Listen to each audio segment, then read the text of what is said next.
Now, yesterday I asked you guys how sediment rocks are formed. And you guys said, well, they're basically formed because they're formed out of sediments, right? So what are sediments?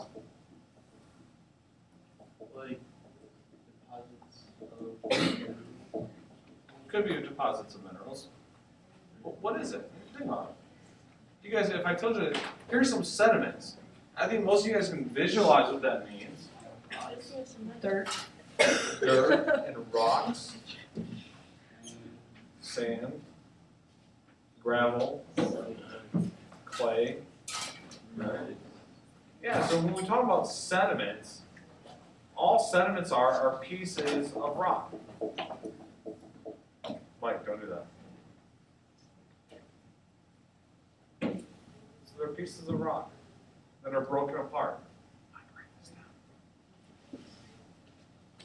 And collectively, we call those plastics. white plastics. Don't really know. So those individual pieces of sediment, that's called a clasting. And we have different ways that we rate those sediments. You're going to see that in your textbook here in a little bit. So basically, how do we go from, let's say, granite, and how do we go from granite to sandstone? What's that process? Well, it's actually very simple. We started off with something we call the parent rock.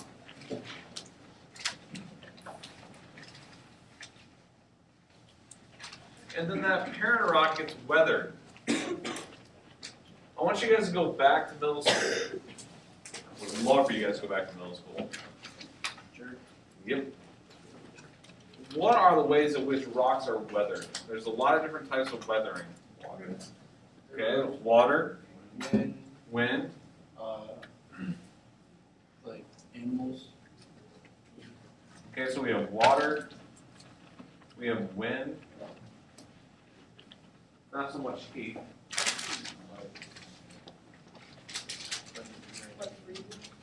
Okay, so we have freeze wedging.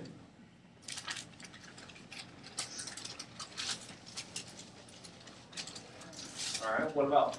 Is there anything else? Not so much heat. Compression. No. What about gravity? Yes. Would gravity count as a weathering tool? Basically, when we look at weather, we really do split it into two categories. You're either chemical weathering or you are mechanical weathering or physical weathering.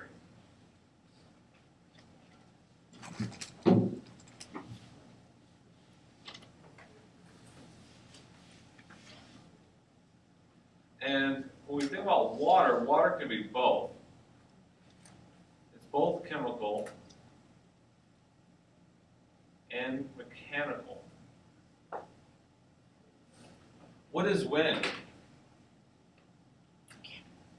Yeah, wind's definitely going to be mechanical. Frost wedging or freeze wedging? No, that is also mechanical. And guys, what is freeze wedging? Talk to me about how that works. Go ahead, Mike. Isn't it like when it gets say into a crack on something and it freezes it, stretches it out? Yeah, so water basically expands when it's frozen. And so you get liquid water that goes into the cracks of the rock, and then it freezes. And as it freezes, it expands, forcing the rock to spread farther and farther and farther apart. So that's basically frost wedging or freeze wedging. And then gravity is again going to be mechanical.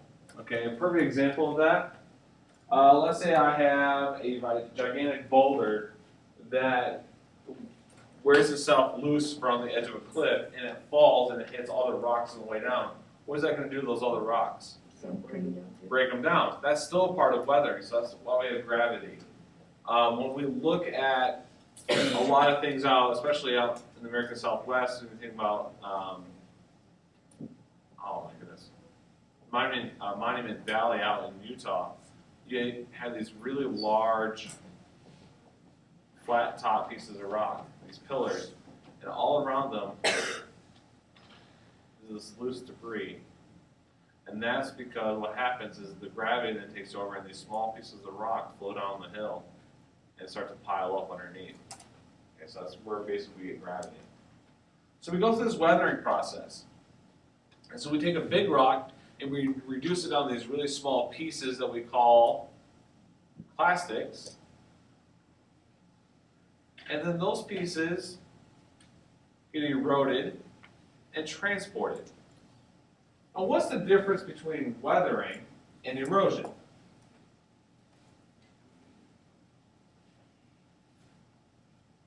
Is it the same thing? Kind of. Very, very close to being the same thing. Weathering is like literally what's happening right here. Is basically the loose sediments are collecting right at the object itself. But the erosion part is then those objects are going to get moved away. They get transported. So that's why erosion and transport together. So the movement of all those materials away from the parent rock. And then what happens after that stuff's been transported? It sits. Okay, and the word that we use for sit is deposit. And so after we get deposition, we then start to lithify. Now guys, we've used this prefix quite a bit in this class. What do you think lithification means? Matt? Identification of rocks. Say that again? Identification of Not the identification of the rocks. What does it mean to lithify? Okay, I will put it into a sentence. Many victims who have looked at Medusa's eyes have been lithified. No. So turn it into stone, right? So the lithification is a process of now that we've got all of our loose sediment, we're now going right back and forming another type of rock. So lithification is how we go from loose sediments and we turn back into a rock. Okay, so this all, I mean, for a lot of you guys, you're like, okay, that's great, Mr. Thomas, what's the big deal here? But if you want to think of it as this overall cycle, what we're doing is we're taking a rock, we're splitting into a bunch of pieces, and turning it into a new rock. That's basically what's happening. Okay, and that's how we get sedimentary rocks. They're rocks that are formed from sediments. All right, talk about that. So these sediments, these plastic sediments,